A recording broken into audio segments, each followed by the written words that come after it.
41 साल बाद देश के लिए गौरव की बात है कि हॉकी में हमने अपनी पुरानी ग्लोरी को वापस किया है। हमने एक मेडल हासिल किया है। मेडल इसलिए ज़रूरी होता है कि हमको याद रखता है, हमको पता चलता है कि हमने किस खेल में कितनी जान लड़ाई थी, वरना हम लोग भूल जाते हैं। क्रिकेट बहुत याद रहता है, सारे हर फॉर्मेट के हर खिलाड़ी का नाम याद रहता है, लेकिन हॉकी जो हमारे लिए कभी गर्व था, हमने इसमें वर्ल्ड चैंपियनशिप हासिल की है, उसको हम भूल जाते हैं। लेकिन 41 साल बाद हमारे लड़कों ने और लड़कियों ने, दोनों ने इतनी मेहनत करके हमें ये गौरव दिलाया है। तो आज इस सेलिब्रेशन के साथ साथ कुछ ऐसी बातें भी की जाएंगी कि इसको और कैसे आगे बढ़ाया जाए और ये हमारे दूसरे जो खेल हैं पूरे, वो क्यों पिछड़ जाते हैं या क्या फैसिलिटीज़ की दिक्कत होती है, इस पर भी नज़र डालना ज़रूरी है। क्योंकि अगर आज प्रधानमंत्री से लेकर के सड़क पे खड़ा हुआ हर आदमी जोश में है, अच्छा महसूस कर रहा है, सेलिब्रेट कर रहा है, तो इस सेलिब्रेशन को फिर आगे बढ़ाना चाहिए। और देश की जिम्मेदारी है, सिर्फ सरकारों की नहीं, हमारी आपकी भी जिम्मेदारी है। बहुत कम लोग होंगे जिनको अपनी हॉकी टीम के खिलाड़ियों के नाम भी याद होंगे, या उनसे ये पूछ लिया जाए कि वंदना कटारिया कौन है, तो शायद हरिद्वार के इवेंट से याद होगा उनको, लेकिन हॉकी में क्या उसने गोल किए, क्या पिंच है उनका, वो शायद याद नहीं होगा। तो इसलिए ज़रूरी है कि हम इसको सेलिब्रेट करें, याद करें और उस ग्लोरी को वापस लाने के लिए अपने स्तर पे, सरकार के स्तर पे काम करें, उत्साह करें, जो जिस हैसियत में कर सकता है वो करें। लेकिन कुछ चीज़ें ऐसी हैं जिस पे बात करना बनता है कि आखिर ये 41 साल तक बीच में क्या गड़बड़ हुई, क्यों हम इतना पिछड़ गए, ज़्यादा खेल नहीं पा रहे थे, या क्या प्रॉब्लम थी, सरकार की तरफ से उतना प्रोत्साहन नहीं था। तो उस पर बातचीत होगी। इस सिर्फ हॉकी पे नहीं, ओलंपिक के बहुत सारे खेल, कुश्ती में हमने कितने मेडल हासिल किए हैं, तो कुश्ती की भी बात होगी, दूसरे ओलंपिक के गेम्स की भी बात होगी। तो ओवरऑल जो हमारी खेल नीति है इस देश की, जो हमारी खेल के प्रति प्रेम है हमारा, उस पर हम बातचीत करेंगे, सेलिब्रेशन भी करेंगे, थोड़ी थोड़ी आलोचना भी करेंगे। जो हमारे साथ मेहमान हैं उसमें सबसे बड़े चेहरे, जो सबसे बड़े नाम, जिनको बहुत गर्व से लेना चाहिए, उनका नाम है अशोक ध्यानचंद जी, जो मेजर ध्यानचंद जी के पुत्र हैं। इंडियन हॉकी टीम के प्लेयर ही नहीं थे, वर्ल्ड कप जिताया था हमें उन्होंने, और वो विनिंग गोल पाकिस्तान वाला याद होगा लोगों को, वो इन्होंने ही किया था। और आज एक और बड़ा दिन इसलिए भी है कि मेजर ध्यानचंद जी के नाम पर खेल रत्न का ऐलान किया गया है, जो पहले राजीव गांधी खेल रत्न हुआ करता था, इसलिए एक और ख़ास दिन ये बन जाता है। राजपाल सिंह जी भी हमारे साथ होंगे, पूर्व कैप्टन है टीम इंडिया के, अर्जुन अवार्ड से सम्मानित हैं और फॉरवर्ड पोजीशन खेलते थे। तो जो लोग हॉकी के प्रेमी हैं उनको ये बहुत अच्छे से पता होगा। मनजिंदर कौर जी हमारे साथ होंगी, विमेंस हॉकी टीम की प्लेयर थी और जो कॉमनवेल्थ के गेम्स हुए थे मैनचेस्टर में 2002 में, उसकी विजयी टीम की सदस्य हैं। तो सब ये वो बड़े चेहरे हैं जो हमें गर्व याद दिलाते हैं, इनसे बातचीत होगी। साथ ही दो और वरिष्ठ मेहमान हैं, मलय नीरव जी, जाने माने खेल एक्सपर्ट हैं और करीब 1.5-2 दशक से हर तरह के खेल को बड़े बारीकी से समझते हैं, समझाते हैं, उनकी पॉलिसीज़ पे बात करते हैं। और हमारे 18 परिवार के पूर्व सहयोगी और स्पोर्ट्स एनालिस्ट विमल जी हमारे साथ हैं, जो खेल के बड़े जानकार बन के हैं और हमारे साथ अक्सर जब भी कोई ऐसे बड़े इवेंट होते हैं तो एनालिसिस हमें करके देते हैं। इसके साथ ही हमारे इन हाउस खेल प्रेमी विपिन जी मेरे साथ स्टूडियो में है। हमारे CNBC आवाज़ परिवार में सबसे ज़्यादा खेल के बारे में दिलचस्पी तो बहुत लोगों को है, जानकारी सिर्फ इनको है, तो फुटबॉल हो, क्रिकेट हो, हॉकी हो या कोई भी हो, तो विपिन जी उसमें महारत। तो हमने कहा भाई आज इस अड्डा शो में विपिन की हमें बहुत ज़रूरत पड़ी, क्योंकि बहुत सारी चीज़ें हम लोग जानते नहीं हैं, विपिन घर से बैठ के ट्रैक करते रहते हैं। विपिन जी बहुत शुक्रिया। सबसे पहले तो मतलब आपने हमारी बातचीत तो नहीं हुई, लेकिन जब मुझे पता चला कि शो में बैठना है तो मैंने दिल से आपको धन्यवाद दिया कि अरे ये मन की बात हो गई थोड़ी। जब भी खेलों की बात हो तो बहुत अच्छा लगता है, चाहे क्रिकेट हो, चाहे ओलंपिक्स हो, फुटबॉल हो, हॉकी हो, कुछ भी हो, तो आपने बुलाया शो में। बहुत आई थिंक आज मज़ा आने वाला है, मज़ा आएगा और बहुत अच्छा लग रहा है। बहुत बढ़िया दिन है आज और बहुत ही मौका है सेलिब्रेशन का, खुशी का। अशोक जी हमारे साथ जुड़े हुए हैं। अशोक जी, अगर आपको मेरी आवाज़ आ रही तो सबसे पहले बहुत बहुत बधाई आपको, देश की ओर से, क्रिकेट की, हॉकी टीम की ओर से, सारे लोगों। मेरे ख्याल में राजपाल सिंह जी हमारे साथ जुड़े हुए। राजपाल जी, आपको आवाज़ आ रही है मेरी? जी जी आ रही है सर। बहुत बहुत बधाई आपको। हॉकी ने हमें फिर से एक बार गर्व करने का मौका दिया। हमारे लड़कों ने बहुत अच्छा खेला, लड़कियों ने बहुत अच्छा खेला, ज़बरदस्त खेल खेला। और आप यकीन नहीं करेंगे, हम लोग बिजनेस चैनल में हैं, लेकिन एक सेकंड के लिए हम लोग स्क्रीन के सामने से हटे नहीं, लगातार देखते रहे, एक एक सेकंड देखा और उसकी लाइव कमेंट्री भी कर दी। कैसा लगा आपको, फील हुआ 41 साल बाद ये दिन देखने में? बहुत गर्व महसूस हो रहा है, पूरे देशवासियों को गर्व महसूस हो रहा है कि जिस तरीके से दोनों टीमों ने जिस तरीके का प्रदर्शन किया। हम एक टीम से हमने ब्रॉन्ज मेडल मिला है, दूसरी टीम काफी क्लोज होके हार गई है। लेकिन ओवरऑल अगर परफॉर्मेंस हॉकी की देखी जाए, इतने सालों बाद पहली बार हुआ होगा, और वो भी किसी भी कंट्री के लिए। मुझे लगता है कि दोनों टीमें ही सेमीफाइनल क्वालिफाई करती। जी नहीं, बढ़िया है, बहुत ही शानदार ये रहा है और इसके लिए आपको एक बार फिर से बधाई। और मनजिंदर सिंह जी भी हमारे साथ हैं। मनजिंदर जी, भले ही महिला हॉकी ब्रॉन्ज नहीं जीत पाई, लेकिन मैं कहूंगा कि दिल तो उन्होंने बिल्कुल जीत लिया है पूरे देश का। पुरुष हॉकी तो ब्रॉन्ज भी लेकर आ रही है, लेकिन महिला हॉकी दिल जीत कर आ रही है। और यहां से मुझे लगता है कि हॉकी जो थोड़ी बैकड्रॉप पे चली गई थी, पीछे चली गई थी, अब वो फिर से उभर कर आएगी, दोनों तरह की, चाहे महिलाओं की पुरुष की। आपको क्या लगता है, ये एक टर्निंग पॉइंट रहने वाला है?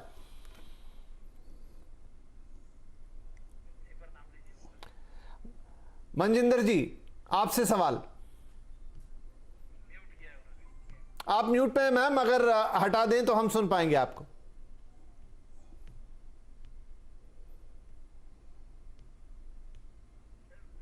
शायद मनजिंदर जी को अभी हमारी फिलहाल आवाज नहीं पहुंच पा रही। ठीक है, मैं मलय सर के पास जाता हूं। मलय साहब, मैं लगातार आपको सुन रहा हूं, आप क्योंकि नेटवर्क के साथ ही जुड़े हैं, पूरा खेल ट्रैक कर रहे हैं।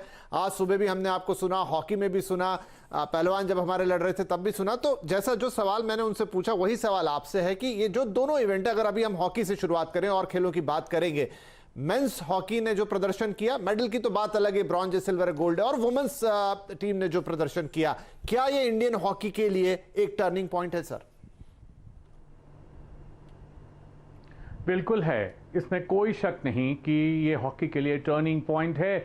मैं अभी सोच रहा था कि अभी भारतीय हॉकी की स्थिति वही है जो आईसीयू से निकलने के बाद जनरल वार्ड में आने पे होती है, जब आप मात्र ऑक्सीजन और बहुत कम फ्लो ऑक्सीजन पे रहते हैं। एक नई जान डाली है इन दोनों टीमों ने, एक नया ऑक्सीजन दिया है, इसकी धुकधुकाती सांस को एक नई सांस दी है।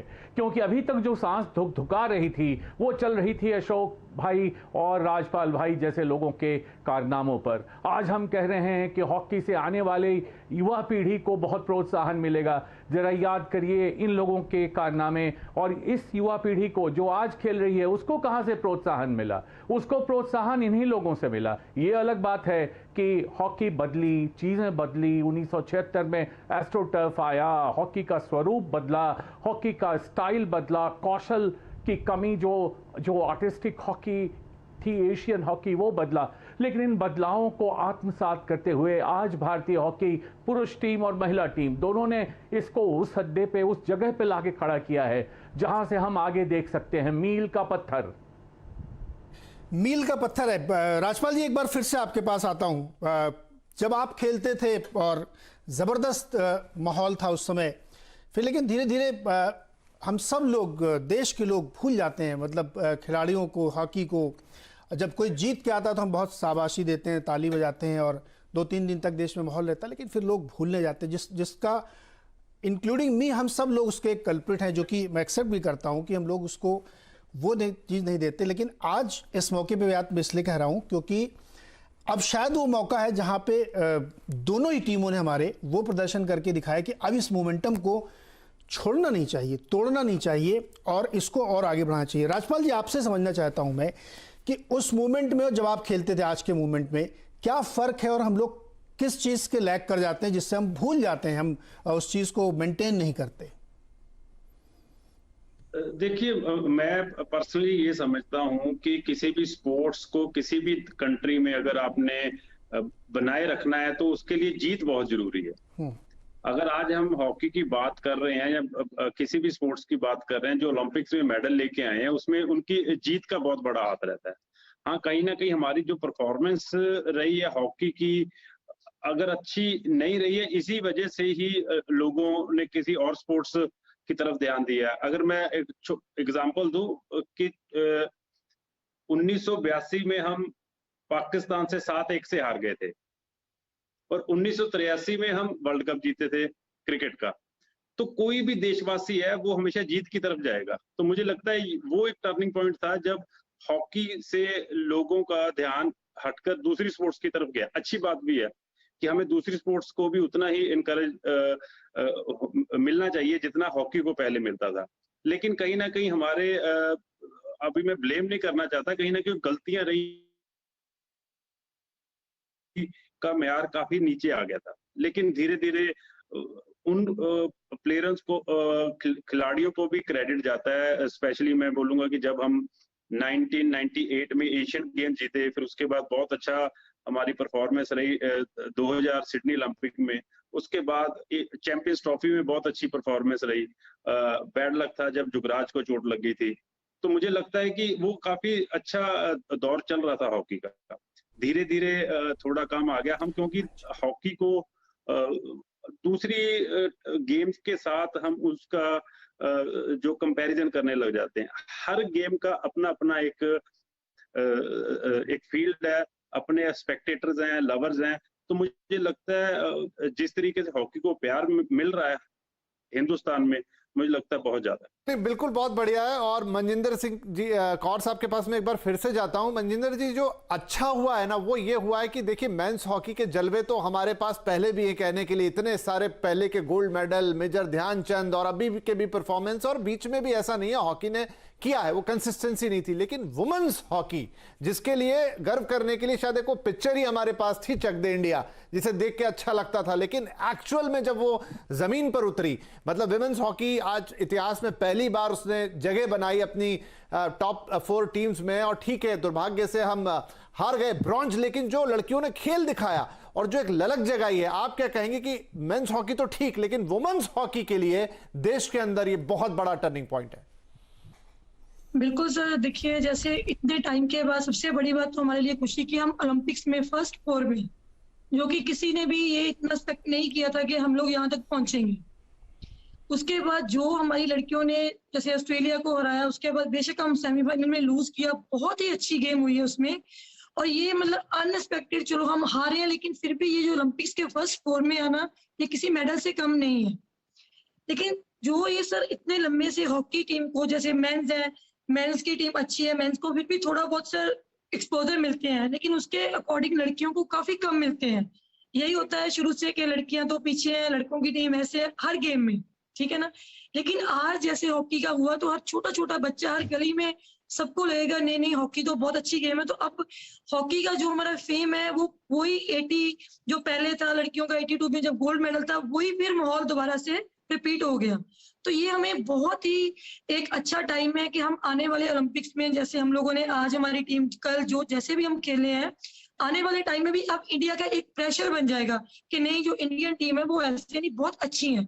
ये हमारे काफी प्लस पॉइंट है जो आने वाले टाइम में हमारे जो आने वाली नई पीढ़ी है, जो बच्चे हैं, जूनियर बच्चे हैं, उनको ये बहुत ज्यादा इंकरेज करेंगे। विपिन भाई, मैं मनजिंदर जी की बात से पूरी तरह सहमत होते हुए ये कह रहा हूँ कि हमें तो विमेंस हॉकी इसलिए ज़्यादा अच्छी लगी कि आप अभी गूगल करें, हमारे देश के जो लोग ये शो देख रहे हैं, हर खिलाड़ी की एक एक सेपरेट स्टोरी लिखी गई है। आप रो पड़ेंगे बिल्कुल कि किस परिस्थिति से निकल के यहाँ तक पहुँचे हैं। तो मेरा कहने का मतलब ये कि ये जो लड़कियों ने खेल दिखाया है ना, इसका कोई मुकाबला नहीं है। और इस मोमेंटम को अगर हमने छोड़ दिया तो ये गुनाह होगा। विमल भाई, मुझे लड़कों की जीत की खुशी है, बहुत बढ़िया लगा, जीतते रहे हैं, वर्ल्ड चैंपियन रहे हैं, लेकिन लड़कियों ने जो करके दिखाया है, आप उनकी स्टोरी पढ़िए, किस मुसीबत में वो खेलती हैं, उनको फैसिलिटीज़ नहीं मिलती लड़कों के सामने, देश से भी उतना उनको इनकरेजमेंट नहीं मिलता है, लेकिन फिर भी उन्होंने करके दिखाया।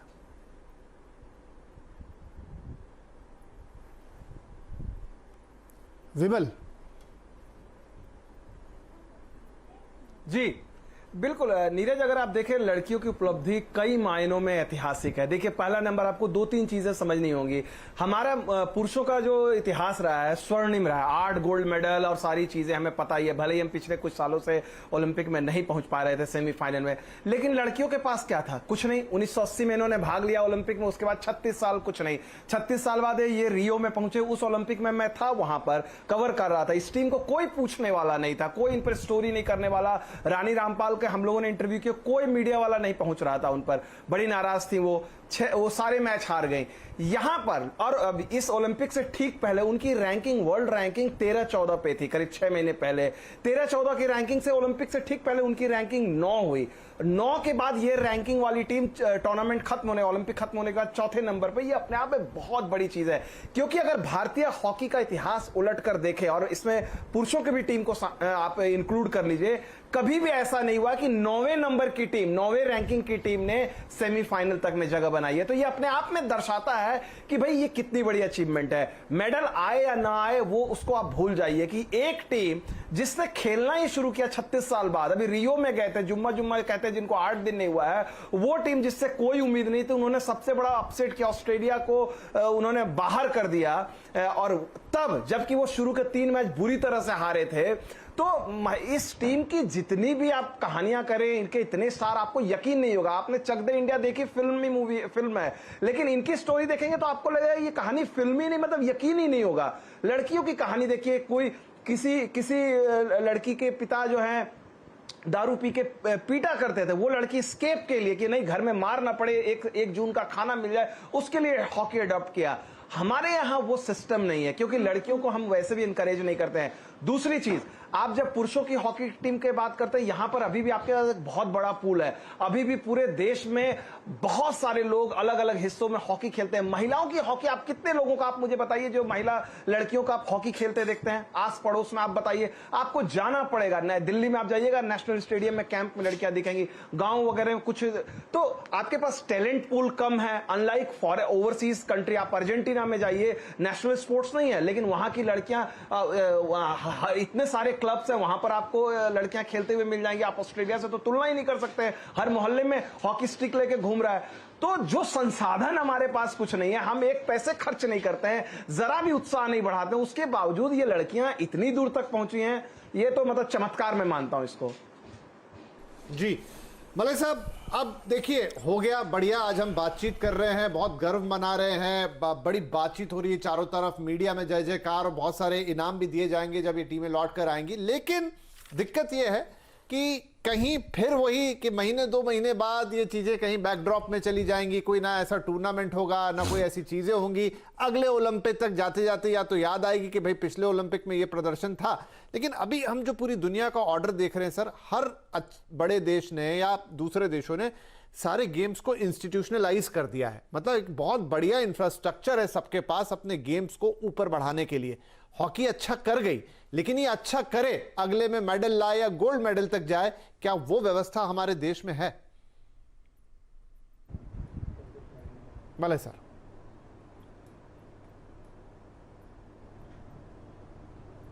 मलय जी, आपसे सवाल। आपकी आवाज नहीं आई। मलय सर, मैं ये कह रहा था कि अभी हम बहुत खुश हैं, जश्न मना रहे हैं, पूरे देश में वाहवाह हो रही है, मीडिया भी गुणगान कर रहा है और दुनिया भर से तारीफें मिल रही हैं। लेकिन आगे चल के अगले ओलंपिक में या ड्यूरिंग दैट टाइम जो बड़े बड़े टूर्नामेंट्स आते हैं उसमें ये प्रदर्शन बरकरार रहे, उसके लिए क्या देश में इंतजाम है? क्या वो इंफ्रास्ट्रक्चर हम होल्ड करते हैं हॉकी के लिए? देखिए, इंफ्रास्ट्रक्चर में तो बहुत विकास हुआ है और इसमें उड़ीसा ने बहुत योगदान दिया है, उनके मुख्यमंत्री का बहुत बड़ा योगदान है। और जगह जगह एस्ट्रोटर्फ भी अब काफ़ी जगह बिछा दिए गए हैं। कुछ राज्यों में हॉकी पर विशेष जोर दिया गया है, जैसे पंजाब है, हरियाणा है, और कुछ राज्यों में हॉकी परंपरागत रूप से खेली जाती रही है, झारखंड है और मध्य प्रदेश है, बिहार है, वहाँ थोड़ा बहुत कुछ हुआ है। इंफ्रास्ट्रक्चर से ज़्यादा मुझे जो लगता है कि जब आप एक अंतर्राष्ट्रीय एरिना में जाते हैं, जब आप ओलंपिक एरिना में उतरते हैं, तो उसकी जो चकाचौंध है उससे बचने के लिए बहुत ज़रूरी होता है कि आप अंतर्राष्ट्रीय टीमों के साथ अधिक से अधिक मैच खेलें। ये बड़ा ज़रूरी होता है। आप जरा क्रिकेट का एनुअल कैलेंडर उठा के देख लीजिए, हॉकी का कैलेंडर उठा के देख लीजिए, कितनी बार हमारी टीम क्रिकेट की बाहर जाती है या बाहर की टीमें आती हैं, और हमारे हॉकी वाले कितनी बार जाते हैं और आते हैं।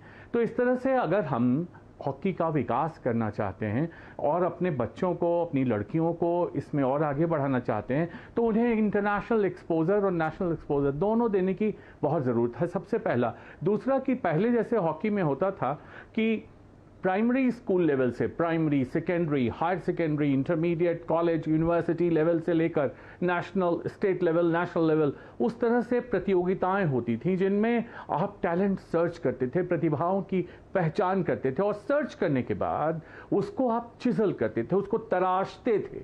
ये प्रतिभा है, इसको तराश के, इसको बचपन से ही हम 8, 9, 10 साल से ही बचा कर रखें, सहेज कर रखें, सजो कर रखें। ये बाहर के देशों में होता है, हम भी अपने यहाँ करें, एक पूल ऑफ प्लेयर्स तैयार करके उनको फिर आगे बढ़ाएं। तो इस तरह की जो होगी बातें, और सिर्फ ओलंपिक के पहले और ओलंपिक के बाद बात कर लेने से, उनके आंसुओं पर आंसू बहा लेने से, उनकी खुशी पर खुशियां मना लेने से काम नहीं चलने वाला। अगर आपको पेरिस की तैयारी करनी है तो कल से शुरू करिए, हॉकी को वही प्रेशर दीजिए, मीडिया भी हॉकी को वही दिखाए, उतना ही दिखाए जितना अभी दिखा रहा है। देश के लोग हॉकी पसंद करते हैं। आज आप सुबह देखते कि कितने लोग हॉकी देख रहे थे, या जब भारत का ब्रॉन्ज मेडल का मैच हो रहा था कितने लोग देख रहे थे।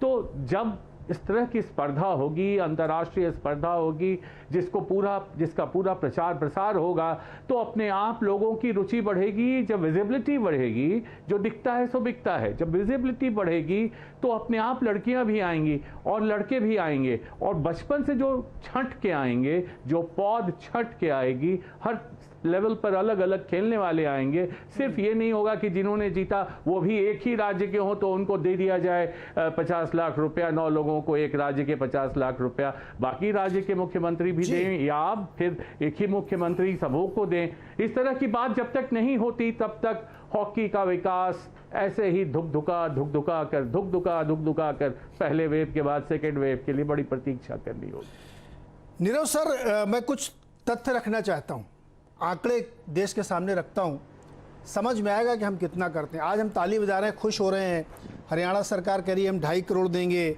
50-50 लाख खिलाड़ियों को देंगे। सब 2 दिन के लिए है। असली कहानी मैं आपको बताता हूँ। अभी हमारा खेल बजट है 2600 करोड़ का। 135 करोड़ के देश में सैकड़ों खेल हम खेलते हैं, 50 एसोसिएशंस बना रखी हैं, बजट है 2600 करोड़ का। खेलो इंडिया खेलों का इतना बड़ा हम नगाड़ा पीटते हैं, बजट है 1100 करोड़ रुपए का। स्पोर्ट्स डेवलपमेंट के लिए हमने रखे हैं 109 खिलाड़ियों के लिए मात्र 22 करोड़। 5 लाख रुपए भी नहीं खर्च करना चाहते हम, और हम ये कल्पना करते हैं कि हम जाके टोक्यो में झंडा गाड़ देंगे। रवि दहिया मेडल लेके आ रहा है, मैं उसके पिताजी का इंटरव्यू सुन रहा था। 2 घंटे लाइट आती है उसके गांव में दिन में, 2 घंटे हरियाणा में।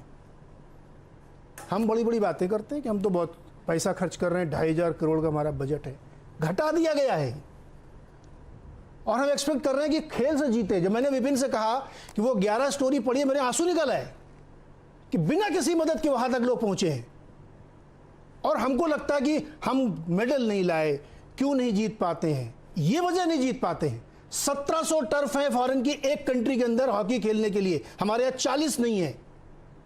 बातें हम करते हैं, सारे एसोसिएशन के अध्यक्ष नेताजी हैं। पंजाब के लड़के हॉकी में हैं तो कैप्टन साहब कहते हैं कि पंजाब के लड़के जीते हैं। हरिद्वार में कुछ मूर्ख लोग जाके वंदना कटारिया घर के बाहर बदतमीजी करते हैं, और हम एक्सपेक्ट करते हैं कि हम झंडे गाड़ेंगे। मनजिंदर जी, खुल के बोलिएगा, दिल की बात बोलिएगा, क्योंकि ये मौका है जो हम जगा सके लोगों को। क्या ये सच नहीं है कि बहुत कम फैसिलिटीज़ मिलती हैं, लगभग 0, और हम एक्सपेक्ट करते हैं कि हम वहाँ से गोल्ड के बिना लौटे नहीं? बिल्कुल सर, आपकी बात सही है। फैसिलिटीज जो हमें इंडिया कैंप में मिलती है, जैसे जब हम लोग कैंप्स में चले जाते हैं वहाँ तो हमें हर चीज हर टाइम पे, सही टाइम पे हर चीज मिल रही है। लेकिन जो हमारा बेस है, जहाँ से हमने बच्चों को निकालना है, जो हमारा स्कूल्स हैं, एकेडमीज हैं, जैसे हम 6 साल के 7 साल के बच्चे हैं, उनके पास, किसी के पास जूता नहीं है, किसी के पास हॉकी नहीं है, तो वो इतनी गरीब फैमिली से हम लोग बच्चे हॉकी वाले हैं, कहाँ से अफोर्ड करेंगे? खाने के लिए नहीं है। अब देखिए आप, जो अब इतने हम लोग बैठे हैं, हम रोज बात कर रहे हैं, इतनी खुशी मना रहे हैं, लेकिन जो इसके पीछे की कहानी है, उनको 15-20 साल लगे पहुंचने के लिए। वो कैसे कैसे पहुंचे हैं ये किसी को नहीं पता। कि वो ग्राउंड में डिब्बी में चने डाल के लाते हैं, शूज टूट गए तो मोची के पास जाना, साइकिल की चेन खराब होगी, ये चीजें जो है हमारी, जो बच्चा, जब जो बच्चे हैं 10 साल के हैं, 11 साल के, उनकी अकेडमीज होनी चाहिए वहाँ उनको प्रॉपर डाइट हो, प्रॉपर रहने का, उनको खेलना को कि हमने खेलना है। लेकिन यहाँ तो साइकिल टूट जाती है, जूता नहीं है, हॉकी नहीं है, फैसिलिटी नहीं, तो कैसे खेलेंगे बच्चे? और कहाँ से आप सोचते हो कि हम मेडल लाएंगे ओलंपिक्स में? ये इतनी मेहनत के बाद, इतने साल के बाद हमें ये मेडल मिला है, नहीं भी मिला लेकिन ये किसी मेडल से कम नहीं है, क्योंकि किसी को उम्मीद नहीं थी कि लड़कियां इतना अच्छा कर पाएंगी। लेकिन ये दिखाने के लिए कि हम क्रिकेट को देखो, हर टाइम मीडिया, हर छोटे से बड़ा मैच, लेकिन हॉकी का कोई पॉपुलैरिटी नहीं, कोई कुछ नहीं। तो फिर वैसे भी लड़कियों को हर चीज में पीछे, तो फिर कहाँ से मेडल चाहेंगे? कौन हॉकी में आएगा? आज मेडल आया, वाह वाह हो रही है, 15 दिन के बाद कोई हॉकी प्लेयर जाता है, उसको कोई पहचानता नहीं है, क्योंकि मीडिया में हम लोग हाईलाइट ही नहीं करते हमें। अब हम लोग सर 2002 में गोल्ड मेडल था, कॉमनवेल्थ में हमने इंग्लैंड को हराया, 98 में हमारा सिल्वर मेडल था, लेकिन आपने हमें पता चला बुलाया, किसी को क्या पता वहां तब कौन था? हॉकी में जब तक मीडिया हाईलाइट नहीं करता हमारे बच्चों को, एकेडमीज, पैसा, हर चीज प्रॉपर नहीं मिल पाती, तब तक कुछ नहीं हो सकता। एक और मजेदार बात बताता हूं आपको। राजपाल जी सुनिएगा आप भी सर। कहा गया है कि रवि दहिया के नाम पे एक स्टेडियम बनेगा उनके गांव में, जीतने के बाद, पहले नहीं। हम वो काम तब करते हैं जब हमको एक इवेंट मिलना चाहिए कुछ चीज़ों को क्रिएट करने के लिए, लेकिन हम पहले नहीं करते हैं। जीत के आ गए तो पैसे की बारिश कर रहे हैं। उस बच्चे को दीजिए ना जो जिसको कल खेलना, जिसको अगले ओलंपिक के लिए तैयारी करनी है, उसके लिए हम क्यों नहीं देते? राजपाल जी, बड़ी मैं आज इस माहौल में मूड नहीं ख़राब करना चाहता, लेकिन मैं ये इसलिए कर रहा हूँ, सिर्फ फैक्ट पे बात कर रहा हूँ, कोई पॉलिटिक्स नहीं, कोई किसी पे ब्लेम गेम नहीं, कि अगर आज हम नहीं करेंगे ना तो फिर अगली बार हम यही चर्चा इसी तरह ही करते रहेंगे कि अरे जरा सा चूक गए। लेकिन पलट के पन्ने देखिए, एक आंकड़ा और रख देता हूँ, उसके बाद विमल जी आपसे भी और राजपाल जी आपसे रिएक्शन है। 1951 के पहले एशियन गेम्स के आंकड़े मेरे सामने हैं। 15 गोल्ड, 16 सिल्वर, 20 ब्रॉन्ज, 51 मेडल हम जीते थे। आज हमारी टैली क्या है? ये इसलिए है क्योंकि हम ध्यान ही नहीं देते। 35 लाख करोड़ का बजट है इस देश का, और खेल के लिए 2600 करोड़। 135 करोड़ लोगों के बीच में से हमें खिलाड़ी निकालने हैं, हर शहर में निकालने हैं, हर गांव से निकालने हैं। बजट देखिए आप, हम दोष देंगे कि साहब अच्छा परफॉर्म नहीं कर रहे। राजपाल जी पहले आप। जी देखिए, कभी भी कोई पूछता है कि हॉकी की या किसी और प्लेयर बाकी स्पोर्ट्स की ऐसी दशा क्यों। अगर मैं हॉकी की बात करूं, वैसे तो मैं एक लाइन में इस बात को खत्म कर देता हूं कि हर फेडरेशन को, जितनी भी हमारी स्पोर्ट्स फेडरेशन हैं, उनको बीसीसीआई से सीखना चाहिए। अगर हमारे पास भी, मैं ये कहता हूं कि हर फेडरेशन के पास एक मिस्टर डालमिया होना चाहिए, एक मिस्टर बिंद्रा होने चाहिए, जो एक रोड मैप तैयार कर सके कि हम प्लेयरों को एज ए प्रोफेशन इस गेम में कैसे लेके आना है। तो इससे बड़ा एग्जाम्पल ही नहीं है। लेकिन हमारी फेडरेशन ये नहीं चाहती हैं कि प्लेयर हीरो बने। हमारी फेडरेशन ये नहीं चाहती हैं कि प्लेयर्स के पास इतना पैसा है। आप सबसे बड़ा एग्जाम्पल है हमारे पास क्रिकेट का, आप वो क्यों नहीं उठाते? हम गवर्नमेंट को भी जिम्मेवार ठहरा रहे हैं, हम लोगों को जिम्मेवार ठहरा रहे हैं। बीसीसीआई ने अपने आप को, अपना ही कद इतना ऊंचा कर लिया है कि वो गवर्नमेंट के किसी बजट पे डिपेंड ही नहीं करते। वो अपने पुराने प्लेयर्स को जो फर्स्ट क्लास क्रिकेट खेले उनको पेंशन दे रहे हैं। मेरा एक क्वेश्चन है, आप सभी इधर बैठे हैं, सभी पुराने प्लेयर बैठे हैं, हॉकी इंडिया क्या देगी, पेंशन क्या दे रही है? इवन कि आप उठा के देख लीजिए, आपने इतना बड़ा बजट का सारा चिट्ठा खोला है, आप जो हमारे स्पॉन्सर्स हैं हॉकी के, उनमें से कितना पैसा प्लेयर्स को जाता है? कितनी इनकी मैच फीस है? कभी क्वेश्चन किया? आज तक कभी किसी ने नहीं किया। और ये भी मैं आपको बता दूं, प्लेयर कभी बोलेगा भी नहीं। जो बोलता है वो आज सिर्फ टीवी पे बैठा होता है, और ये असलियत है। और कोई भी सीनियर प्लेयर उसका साथ नहीं देता है। यहाँ पे सीनियर प्लेयर भी बैठे हैं, कोई नहीं बोलेगा। जी राजपाल जी बिल्कुल सही कह रहे हैं आप। अब यहाँ पे वही बात आ गई विपिन, कि खेल एसोसिएशन में या तो बोल रहे हैं नेताजी बैठे हैं या उनका अपॉइंटी बैठा है। राजपाल जी बिल्कुल सही कह रहे हैं कि आपने जो एसोसिएशन बनाई है उसका अध्यक्ष कौन है? कोई ना कोई नेता। पूरे देश के उठा के देख लीजिए, या तो पॉलिटिकल अपॉइंटी है या पॉलिटिकल खुद ही है वो। और जो सीनियर खिलाड़ी की बात करें वो बिल्कुल जस्टिफाइड है। सीनियर खिलाड़ी अकेला व्यक्ति है, वो आपके साथ खड़ा हो गया तो वही बाहर हो गया, तो उसको लगता है भाई हम अपना खेल क्यों खराब करें। राजपाल जी बिल्कुल सही बात कह रहे हैं। राजपाल जी, इसका निदान कैसे निकलेगा? क्या करना चाहिए? अरे मैं तो ये समझता हूं कि एक तो प्लेयर्स को अपना राइट समझना चाहिए। एक वर्ल्ड कप हो रहा है और एक सीईओ किसी फेडरेशन की कैप्टन को बोल रही है गेट आउट, और वो कैप्टन आगे से सॉरी बोल के निकल जा रहा है। तो ये कमियां पेशियां किसकी हैं? अगर प्लेयर सरेंडर कर रहे हैं, वो कहीं ना कहीं प्लेयरों की कमियां हैं, और उसमें से सीनियर प्लेयर्स को मैं सबसे ज्यादा जिम्मेवार समझता हूं, क्योंकि वो स्टैंड नहीं लेते हैं कभी भी। जो प्लेयर अपने हक के लिए लड़ते हैं, वो तो ये बोलते हैं कि भाई ये जमीनी गेम है। हॉकी की बात कर रहा हूँ कि ये जमीनी गेम है, हम तो जमीन पे खेलते थे, आप भी जमीन पे खेलो, आप क्यों अपना हक मांग रहे हो? अरे भाई, मैं साइकिल पे जाता था, मैं खेलता था, लेकिन आज अगर मेरे पास गाड़ी है तो मेरे बच्चे गाड़ी में बैठ के जाएंगे। आप ये चीज क्यों नहीं कहते कि जो मुश्किलों से हम निकले हैं उससे अगली जनरेशन ना निकले, वो और बेहतर आके निकले। ठीक है, बिल्कुल आप सही कह रहे हैं, और शायद इसके लिए थोड़ा सा एनालाइज करना पड़ेगा पीछे जाके कि आखिर हुआ क्या, गड़बड़ कहां हो गई। विमल साहब, क्योंकि आप तो काफी लंबे अरसे से खेल को कवर करते हैं, हर तरह के स्पोर्ट्स को और क्रिकेट को भी। पुरानी बातें 1980 के दशक की मैं बात कर रहा हूं, क्योंकि मेरा बचपन ग्वालियर में बीता। वहां 2 स्टेडियम थे सर, एक क्रिकेट का स्टेडियम और एक हॉकी का स्टेडियम। क्रिकेट का स्टेडियम और उसका नाम था कैप्टन, आज भी वही है, कैप्टन रूप सिंह स्टेडियम, यानी कि जो हॉकी का प्लेयर है उसके नाम पे क्रिकेट का स्टेडियम। और एक हॉकी का स्टेडियम था जिसका नाम रेलवे स्टेडियम था, क्योंकि रेलवे को बिलोंग करता था और देश का पहला एस्ट्रोटर्फ था। ये 1980 के दशक की बात कर रहा हूं। दोनों में मैंने मैचेस देखे, दोनों में भारत पाकिस्तान, भारत इंग्लैंड, भारत हॉलैंड, इस तरह के मैचेस, दोनों में जनता खचाखच। क्रिकेट का मैच आए तो पूरी जनता, हॉकी का मैच आए तो पूरी जनता। लेकिन ऐसा क्या हुआ, जो अभी राजपाल सिंह साहब भी सवाल उठा रहे थे, कि बीसीसीआई तो ऐसा बढ़ा कि आज दुनिया का सबसे चमकीला बोर्ड है, और वही हॉकी जिसमें स्टेडियम खचाखच भरे होते थे उसी समय पे, वो आज कोई पूछने वाला भी नहीं है।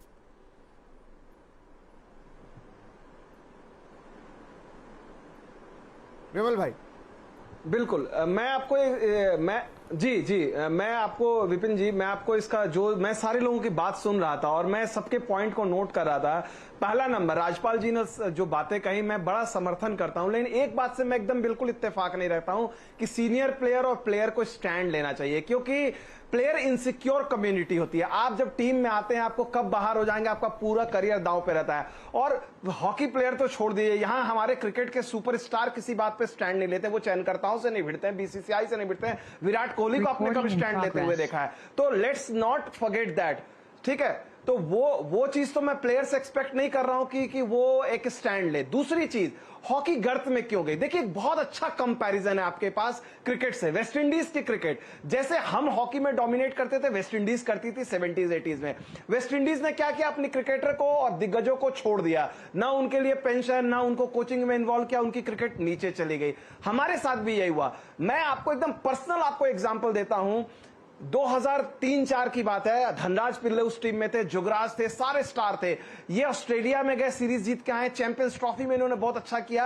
मैं खुद लखनऊ गया था इनका कैंप कवर करने के लिए, सारे खिलाड़ियों पे आधे आधे घंटे की प्रोग्रामिंग की।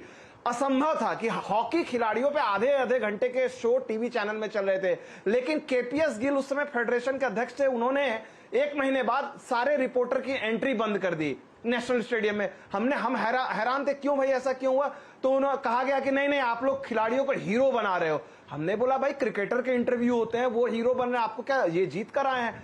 कहा गया कि गिल साहब नहीं चाहते हैं कि कोई भी खिलाड़ी मीडिया में हाईलाइट हो, वो हीरो बने, उसके पास है, क्योंकि उनका दबदबा खत्म था। अब आप यकीन नहीं कीजिएगा, आखिरी बार मैं उसी 2004-5 में नेशनल स्टेडियम में गया था, उसके बाद मैं गया ही नहीं। मैंने क्रिकेट की तरफ रुख मोड़ लिया। प्रोफेशनल सेटअप था, जाते थे, जर्नलिस्ट को एक सुविधा, प्लेयर के इंटरव्यू, एक्सेस, वही स्टोरीज करते थे। आप हॉकी के पीछे जाएंगे, आपको डंडे खा के निकलना पड़ता था केपीएस गिल के, कि आप ये नहीं कवर करोगे, वो नहीं दिखाओगे। भाई, अपने पैर पे हॉकी ने कुल्हाड़ी मारी है। तो ये एक बहुत बड़ा फर्क है। तीसरी चीज, जो एक बहुत इंपॉर्टेंट चीज है, हमें अभी भी क्रिकेट से सीखने की जरूरत है। मैं पुरुषों की क्रिकेट की बात नहीं कर रहा हूं, महिला की क्रिकेट देखिए। बीसीसीआई ऐसा नहीं कि परफेक्ट बॉडी है, बीसीसीआई ने भी महिला क्रिकेट को कंप्लीटली नेग्लेक्ट किया। श्रीनिवासन थे पूर्व अध्यक्ष, उन्होंने तो जिद ठान ली थी कि मैं महिला क्रिकेटर को तो मैं बीसीसीआई का हिस्सा ही नहीं मानूंगा। वो तो पूर्व महिला क्रिकेटर डायना एडुल्जी जब आई, जब सुप्रीम कोर्ट एडमिनिस्ट्रेटिव कमिटी आई, उन्होंने इंटीग्रेट किया महिला क्रिकेट को, बोला नहीं आप टूर्नामेंट कराइए, उनकी फी लाई, कॉन्ट्रैक्ट लाया। अभी भी पुरुषों की तुलना में उनका कॉन्ट्रैक्ट कुछ नहीं है, जीरो है। लेकिन एक काम क्या हुआ, लड़कियों ने वनडे वर्ल्ड कप में ये पहुंची, टीवी पे मैच टेलीकास्ट हुआ, लोगों का इंटरेस्ट बढ़ा, आज महिला आईपीएल की बात चल रही है। एक एक स्टेप उन्होंने लिया है। भारतीय हॉकी को भारतीय क्रिकेट वाले महिला जो क्रिकेट है उससे सबक लेने की जरूरत है कि आप इंडियन क्रिकेट पुरुष क्रिकेट से तो तुलना ही नहीं कर सकते, वो तो एक एकदम अलग लीग पे है। जैसे आपने कहा महिला क्रिकेट का आपके पास एग्जांपल है, जुम्मा उनको भी 3 साल हुए हैं, महिला क्रिकेट को कोई नहीं पूछ रहा था, लेकिन आज मिथाली राज, झूलन गोस्वामी, हरमनप्रीत कौर, सब घर घर का नाम है। जरूरी है आपके पास, जैसे मलय जी ने कहा कि टीमें विदेश में नहीं जाती हैं, विदेश में जाती हैं, हमें पता नहीं चलता क्योंकि उनके मैच टीवी पे नहीं आते, मीडिया लिखती नहीं है। छोटा सा अखबार में भारत की टीम 4-3 से हार गई, 2-1 से हार गई।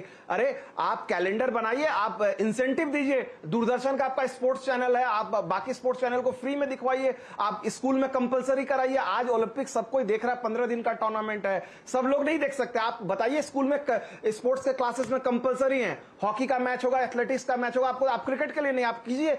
जब लोग देखेंगे, आज मेरे घर में छोटे बच्चे देख रहे हैं, वो रेसलिंग के बारे में पूछ रहे हैं कि ये दांव पेच क्या होता है, वो बॉक्सिंग के बारे में पूछ रहे हैं, मुझे बताना पड़ता है। मुझे स्पोर्ट्स जर्नलिस्ट हूं, कई चीजों की टेक्निकलिटीज मैं पढ़ता हूं, देखता हूं, बताता हूं। ये कल्चर कब से आएगा? एक्सपोजर से आएगा। क्रिकेट के बारे में एक्सपोजर है, हर कोई बात करता है, दिन रात टीवी पे देख रहा है, आईपीएल है, सीपीएल है, डीपीएल है, हर चीज देख रहे हैं। हॉकी का कहां टूर्नामेंट है? तो फंडामेंटली कई जगह एक लोगों को आप, सरकार को आप ब्लेम कर दीजिएगा या किसी एक को ब्लेम कर दीजिएगा, नहीं, फंडामेंटली हमारा बहुत सारे इश्यूज हैं। लेकिन अच्छी बात यह है, डिस्पाइट ऑल दैट, इतने फ्लॉज हैं सिस्टम में, सारी चीजें, लड़कियों की तारीफ करनी होगी, उन्होंने अपने दमखम पर इस खेल को नेशनल कॉन्शियसनेस में लाया। और मैं अग्री करता हूं कि इससे आपको इस मौके का फायदा उठाना चाहिए, आप बहुत आगे जा सकते हैं। नहीं, आप सही कह रहे हैं। जो मलय साहब ने कहा कि चीज का दिखना बहुत जरूरी, लेकिन नीरज जी एक बड़ा खुलासा आवाज अड्डा पे हो रहा है आज, और बड़ा मन दुखी हो रहा है। वो राजपाल सिंह साहब ने भी बात की और विमल भाई भी वो बात कह रहे हैं कि एक समय ऐसा आया जब फेडरेशन कह रही थी कि खिलाड़ियों को हीरो मत बनाइए। इससे दुखद बात क्या होगी? विपिन भाई, मुझे लगता है कि पैनल के लोग इस बात को जानते हैं, जब आप किसी भी एसोसिएशन में पॉलिटिकल अपॉइंटी घुसाना शुरू करेंगे, राजपाल जी क्यों नहीं हो सकते उसके, मनजिंदर जी क्यों नहीं हो सकती उसकी, जब आप उसमें पॉलिटिकल लीडर्स, पॉलिटिकल अपॉइंटी डालेंगे तो यही होगा। क्योंकि कुछ उनकी अपनी कमजोरियां हैं कि खिलाड़ी बड़ा ना बन जाए। खिलाड़ी बड़ा बनेगा तो आप भी बड़े बनोगे ना। बीसीसीआई इसलिए बड़ा नहीं है कि वो नीचे वाले बड़े छोटे रह जाएं तो हम बड़े हो जाएंगे। विराट कोहली इतने बड़े हुए हैं तब बीसीसीआई इतना बड़ा हुआ है, हमने इतनी सेंचुरीज मारी तब जाके बीसीसीआई पे पैसा तो है। मुझे लग रहा है कि शायद मतलब आप जो प्रयास कर रहे हैं उसका जवाब ये मिल के आ रहा है कि ये कोई स्टेडियम की कमी, पैसों की कमी नहीं, तो बाद में है, ये सोच की कमी, सोच की कमी और सिस्टम की कमी है। मैं सोच से ज्यादा सिस्टम इसलिए लाना चाह रहा हूं क्योंकि अगर सिस्टम होगा तो सोच होगी। राइट। उदाहरण के लिए जो ये महिला हॉकी में हमारी लड़कियों ने खेला है, ये आईना दिखा रहे सरकार को कि तुम्हारी बिना मदद के हम सेमीफाइनल खेलेंगे। तो आपको ये सोचना चाहिए कि जो आदमी को अगर हम पुश कर दें, उसके लिए फैसिलिटीज दे दें, सर पे गट्ठर उठा के अगर मीराबाई चानू जीत सकती है मेडल, तो ये सरकार को सोचने वाली बात है ना कि आपको टैलेंट हंट कैसे करना है, स्कूलों में खेल का कल्चर कैसे बनाना है। विमल भाई सही कह रहे हैं, अभी पिछले 10-15 दिन से सारे चैनल पे स्पेशल प्रोग्रामिंग चल रही है। हम लोग बिजनेस चैनल फिर भी हम इस पर डिबेट कर रहे हैं। राइट। क्योंकि हमारे सामने वो चीज आई तो हम उसको दिखा रहे हैं। जब सिस्टम उसको चाहता ही नहीं तो हम क्या करेंगे इसमें।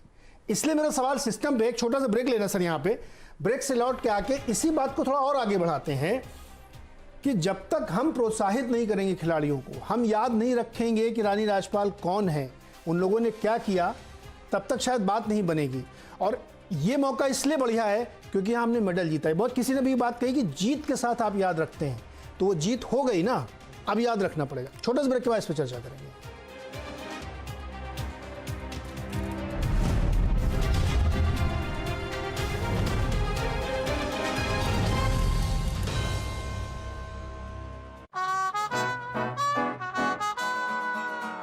बार बार देखो, हजार बार देखो, ये देखने की चीज है हमारा दिलरुबा ताली हो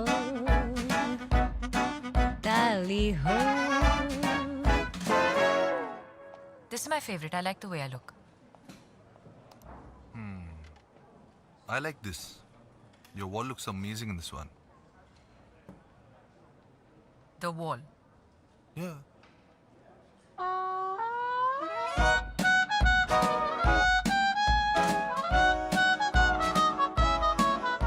Ultra Sheen paint that steals your spotlight. Royale glitz with Ultra Sheen. Luxury with Teflon.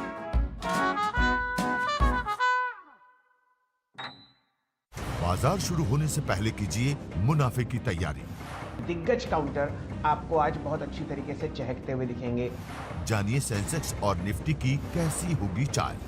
Asia में सॉफ्टनेस है, लेकिन हमारी सॉफ्टनेस एसजेएस निफ्टी की उसको एक्सीड करते हुए. और कौन से स्टॉक्स आपको बनाएंगे मालामाल. आप ये देखिए, अगर 1075 तक जाता है तो ये आपको ऑल टाइम हाई टेरिटरी में आता हुआ दिखेगा. देखिए मुनाफे की तैयारी सिर्फ CNBC आवाज पर. कुछ ऐसा ही महसूस होता है ना जब आपकी कमाई पर टैक्स की कैंची चलती है, लेकिन अब आपको टैक्स की कोई टेंशन लेने की जरूरत नहीं है. इनकम टैक्स हो या जीएसटी से जुड़ा कोई भी सवाल, दिग्गज टैक्स एक्सपर्ट के साथ मैं करूंगा आपकी हर उलझन दूर. देखिए टैक्स गुरु अब इन वक्त पर सिर्फ CNBC आवाज पर.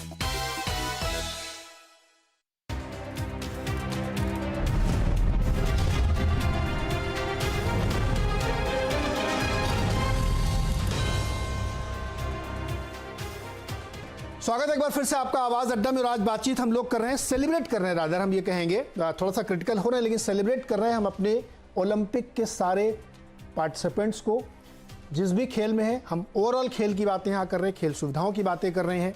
हॉकी में हमने बहुत अच्छा प्रदर्शन किया, रेसलिंग में बहुत अच्छा प्रदर्शन किया, बैडमिंटन में हम जीत के आए हैं. तो बातचीत ये समझने की कोशिश कर रहे हैं अपने खिलाड़ियों से, एनालिस्ट से, कि ऐसा क्यों है कि 1951 में हम इतने मेडल जीतते थे, वर्ल्ड चैंपियन थे हम हॉकी में, और हम धीरे धीरे यहाँ पहुँच गए कि अब हमको एक एफर्ट में भी सेलिब्रेशन नज़र आ रहा है. मैं बहुत कोट अनकोट बात कर रहा हूँ कि एक एफर्ट में हमको सेलिब्रेशन नज़र आ रहा है. ये सोचने वाली बात है. एक छोटी सी बात और रखता हूँ मनजिंदर जी, फिर आप जवाब दीजिएगा. अभी कुछ दिन पहले मैंने एक नाम में उसको याद नहीं आ रहा, वो हॉकी की प्लेयर थी, वो बच्चियों के लिए कोचिंग चलाती हैं.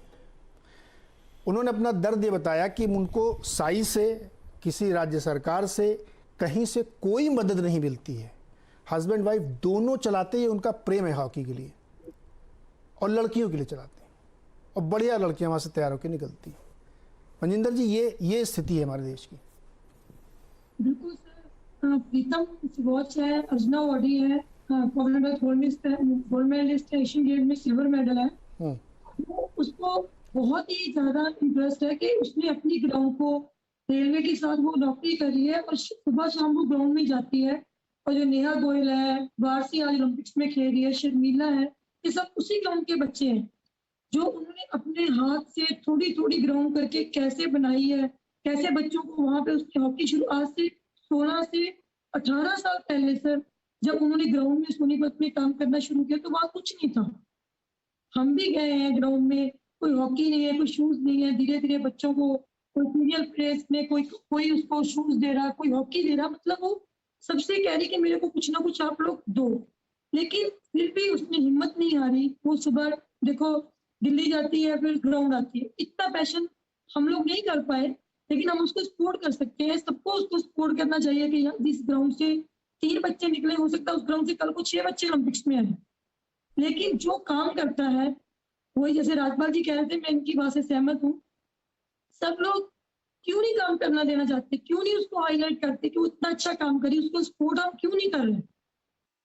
जो बंदा इतना काम कर रहा है, अपनी जॉब कर रहा है, कोई एक पैसा कोई उसको नहीं कर रहा, बच्चों के लिए कर रही है, अपने देश के लिए कर रही है, और उसको सब कुछ मिल रखा है. लेकिन हमारे देश के लिए कि आने वाले हमारे जो बच्चे हैं, वो हॉकी के लिए कि एक अच्छा रिजल्ट मिल सके, हमारा हॉकी जिंदा रहे, लेकिन उसको कोई सपोर्ट नहीं है.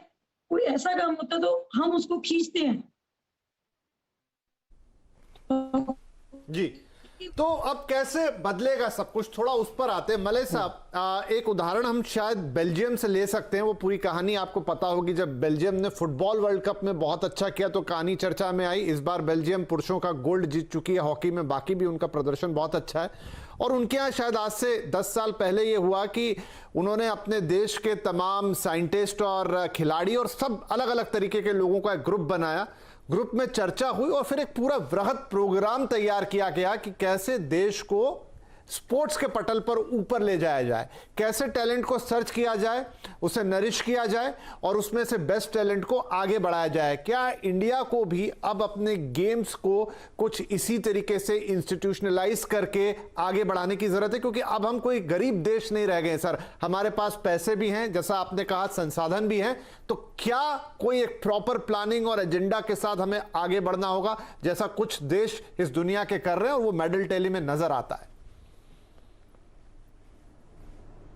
बिल्कुल सही कहा आपने। मैं थोड़ा सा इसके पीछे भी जाना चाहूँगा। जो बात चल रही थी बीसीसीआई की तुलना नेशनल फेडरेशन, स्पोर्ट्स फेडरेशन से, दोनों दो एप्पल्स और ऑरेंजेस की तुलना नहीं की जा सकती।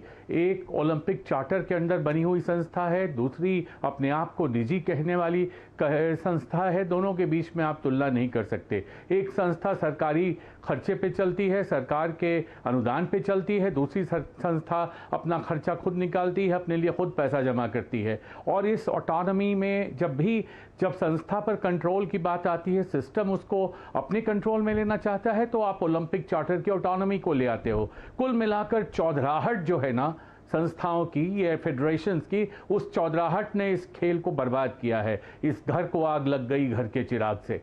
ये तो पहली बात। दूसरी बात कि जो बात आपने कही, ये व्यवस्था, सिस्टम जिसकी आप बात कर रहे हैं, सिस्टम को ये रिकॉग्नाइज करना होगा कि जो हमसे पैसा ले रहा है, जो सरकारी बॉडीज हमने बनाई हुई है, चाहे वो स्पोर्ट्स अथॉरिटी ऑफ इंडिया हो, चाहे स्पोर्ट्स मंत्रालय हो, जो हम पैसा दे रहे हैं उस पैसे का सदुपयोग कहाँ हो रहा है, कैसे हो रहा है, कितना हो रहा है, नहीं हो रहा है, इसकी अकाउंटेबिलिटी होनी चाहिए। और अगर और पैसे की ज़रूरत है तो पैसा उगाहा कहाँ से जाए, कहाँ से लाया जाए, इसका पूरा एक सिस्टम बनना है। इसकी एक पूरी व्यवस्था, एक रोड मैप चाहिए हमारे हर खेल को आगे बढ़ाने के लिए। इससे बढ़ के दुख की बात क्या हो सकती है मेरे भाई?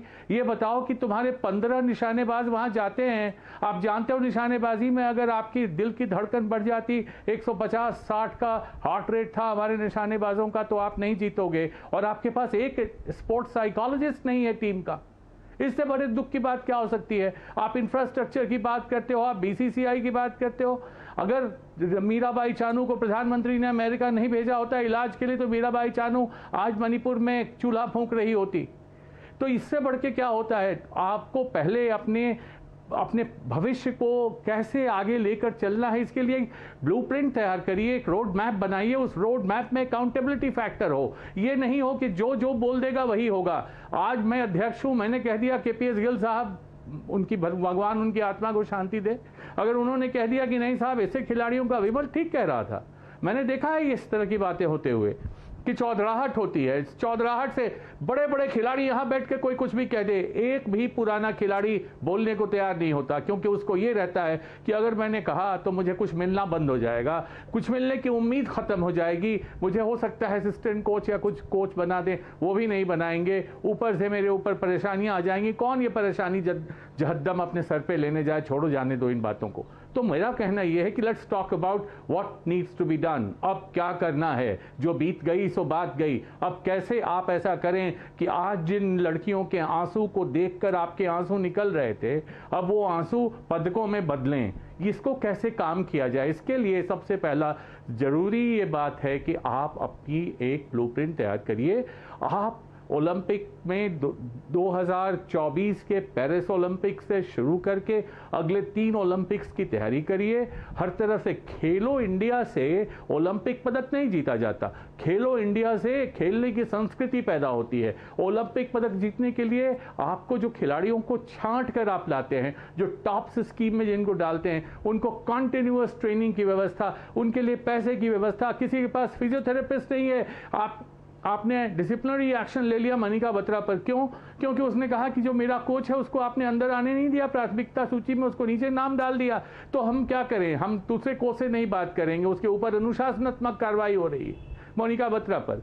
आपने देखा कि जब हमारा बॉक्सर घायल हुआ तो उसका कोच, उसका जो डॉक्टर था वो डॉक्टर होटल में था, क्योंकि उसकी प्रायोरिटी लिस्ट में उसका नाम नहीं था, उसके एक्रेडिशन इस तरह का नहीं था कि वो अंदर जा पाए रिंग के पास, दूसरे डॉक्टर्स थे। तो इस तरह की जो कुव्यवस्था है, बुरी व्यवस्था, इसमें हम सिर्फ दोषारोपण करते रहे इससे नहीं होगा। एक प्रॉपर रोड मैप, एक एसओपी बनाने की जरूरत है। जो इस तरह हमारा क्रिकेट के अलावा का खेल है, तय होगा पदक मंच तक का सफर। जी नीरज जी, क्रिकेट से अलग जो हमारा पूरी खेल की दुनिया है उसमें सरकार की भागीदारी, इसलिए मैं सिस्टम की बात कर रहा हूं कि बिना सिस्टम के काम नहीं चलेगा। समझाने के लिए मैं आपको दोबारा 2-3 चीजें और बता देता हूं। आप ये समझिए कि 2016 से 2021 यानी रियो से टोक्यो के बीच में हमने खर्च किए 1169 करोड़। ये ओलंपिक की तैयारी है। हमने अभी आपको बताया कि हमारा बजट 2500 करोड़ का है। अमेरिका में 20,000 करोड़ रुपए खर्च होते हैं, चाइना में 18,000 करोड़ रुपए खर्च होते हैं, इंग्लैंड में 11,000 करोड़ खर्च होते हैं। और ये बात मैं इसलिए कह रहा हूं कि 1951 में चीन 11वें नंबर तक भी नहीं था। हम नंबर 2 कंट्री थे वर्ल्ड में। आज हमारा दुश्मन देश हम उसको मानते हैं, लेकिन सीखना चाहिए चाइना से। गोल्ड मेडल की नंबर 1 टीम है वो। तो कहने का मेरा सेंस ये है कि आपके पास एक इच्छा शक्ति होनी चाहिए कि हमको खेल को बढ़ावा देना। उसके बाद एक पॉलिसी, विमल जी आपसे ही सवाल पूछूंगा मैं, एक पॉलिसी होनी चाहिए हमारे पास, और उसमें हम कैसे बढ़ावे। भी जो नीरज जी बता रहे थे कि पता लगा आपके पास साइकेट्रिस्ट नहीं, वहां पे डॉक्टर नहीं, आपके मतलब ये बदइंतजामी की अंतहा है। ये क्या आप इतने बड़े चैंपियनशिप में जा रहे हैं और आपका डॉक्टर अब तक नहीं पहुंच पा रहा क्योंकि हमने उसका एक्रेडिशन नहीं लिया है। ये कैसे मतलब आप एक्सेप्ट कर सकते हैं? इसलिए मैं दोष दे रहा हूं कि सिस्टम बनाना पड़ेगा, तब खेल आगे बढ़ेंगे। केवल देखिए, खिलाड़ी, एक छोटी सी बात है, तो खिलाड़ी एक सिंगल एंटिटी है जी। क्या आप कोई कह सकता है कि सचिन तेंदुलकर ने 20 खिलाड़ी पैदा किए या विराट कोहली ने 20 खिलाड़ी पैदा कर दिए? एक नहीं पैदा किए उन्होंने, क्योंकि वो सिंगल एंटिटी है। वो प्रेरित कर सकते हैं आपको, लेकिन प्रेरणा मिलने के बाद जब आप खेलने जाते हैं तो आपको बैट चाहिए, बॉल चाहिए, हॉकी चाहिए, टर्फ चाहिए, वो सिस्टम देता है। इसलिए सिस्टम जरूरी है। खिलाड़ियों की प्रेरणा अपनी जगह है, बहुत अच्छी बात है। विमल जी। बिल्कुल, आपकी बात से मैं बिल्कुल इत्तेफाक रखता हूं, और मेरा सिर्फ एक डिफरेंस ऑफ ओपिनियन है कि हम चाइना का मॉडल नहीं अडॉप्ट कर सकते, क्योंकि हमको पता कि हम इंडिया है, चाइना नहीं है। क्योंकि वहां चाइना में तो आपको सर पे बंदूक रखा जाता है, आप जाइए, बचपन से जेल में डाल दिया जाता है, आपको खेल बनना है। वैसे खिलाड़ी में नहीं बनाना है। लेकिन हमारे पास एक बेहतरीन मॉडल है, ग्रेट ब्रिटेन का मॉडल है। मैं आपको क्यों एग्जाम्पल दे रहा हूं। 1996 का अटलांटा ओलंपिक का आप उदाहरण देखिए। ब्रिटेन के पास सिर्फ 1 गोल्ड मेडल, 6 ब्रॉन्ज, टोटल उनके पास सिर्फ 15 पदक। एक ब्रिटेन जिन्होंने हर स्पोर्ट्स का लगभग उन्होंने खेल बनाया है, नियम बनाए हैं, डोमिनेट किया है, 15 था।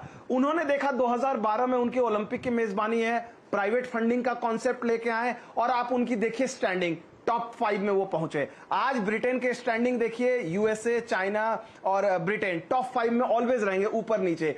तो ये आपके पास एक दिखाया गया कि देखिए, ओलंपिक की जर्नी 4 साल की जर्नी या 8 साल की नहीं, तो 15 साल की जर्नी है।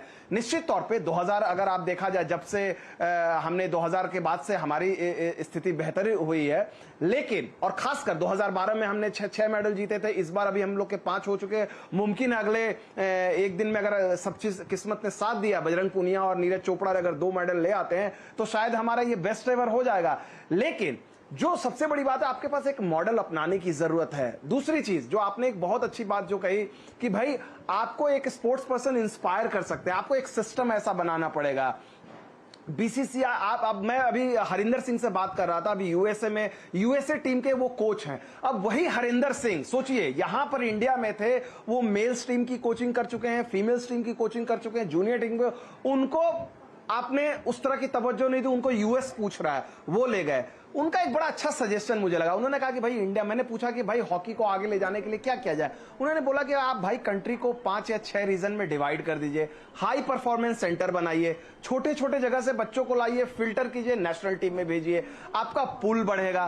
तो ऐसे लोग हैं आपके पास, ऐसा नहीं कि काबिल लोग नहीं हैं। सही तो अगर पिछले कोई हॉकी की अगर खास तौर पे बात कर, आपके पास हॉकी में आपने पिछले कई सालों में स्टेप्स लिए, नरेंद्र बत्रा ने काम लिया। देखिए, हम लोग क्रिटिकल होते हैं, लेकिन साथ में हमें अप्रिशिएट भी करना चाहिए। नरेंद्र बत्रा ने 2008 में उन्होंने कमान संभाली, इंडिया में वर्ल्ड कप लेके आए, लगातार बड़े बड़े टूर्नामेंट में। अब क्योंकि समय समाप्त होने जा रहा है, इसलिए बीच में टोक रहा हूं कि कुछ ना कुछ तो हुआ है, तभी आज हमें मेंस हॉकी में ब्रॉन्ज आया है और वुमेन्स हॉकी में भी ऑलमोस्ट वो मेडल आ ही गया था। तो ऐसा नहीं है कि वो बिना किसी एफर्ट के आया होगा, लेकिन उस एफर्ट की कंसिस्टेंसी चाहिए और उसका एक ऑप्टिमम रिजल्ट हमें चाहिए कि हम टॉप पर जाएं।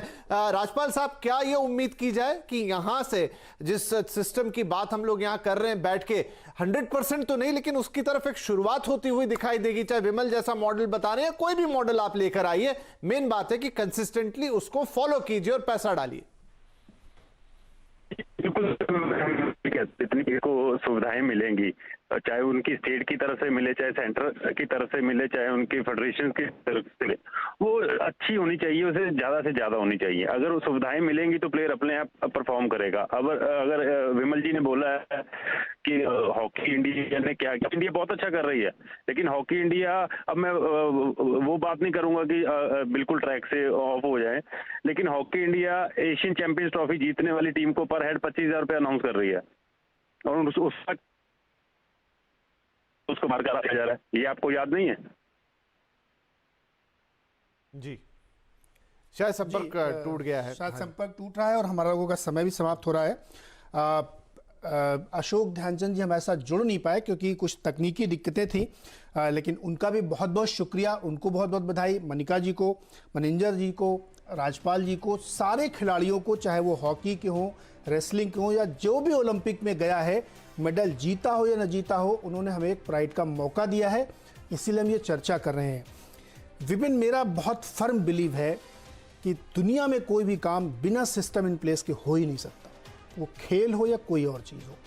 तो अगर वाकई हम चाहते हैं कि इंडिया खेले और जीते, तो उसके लिए फिर वैसी ही प्लानिंग और प्रयास करने पड़ेंगे। खिलाड़ियों की प्रेरणाएं अलग हैं, खिलाड़ियों के स्ट्रगल्स अलग हैं, वो अपने हिसाब से सब काम करते हैं, उनको सैल्यूट है, लेकिन उनके पीछे जो एक बैकबोन होनी चाहिए वो ज़रूरी है, क्योंकि तभी वो आदमी आगे बढ़ेगा, तभी वो आदमी प्रेरणा लेगा। वो किसी एक खिलाड़ी को देख के आगे नहीं बढ़ता है, क्योंकि जब वो आगे बढ़ता है तो पहले कदम पे ही उसको दिखना चाहिए कि मेरे पैर में जूता है कि नहीं, वो नंगे पैर नहीं दौड़ेगा।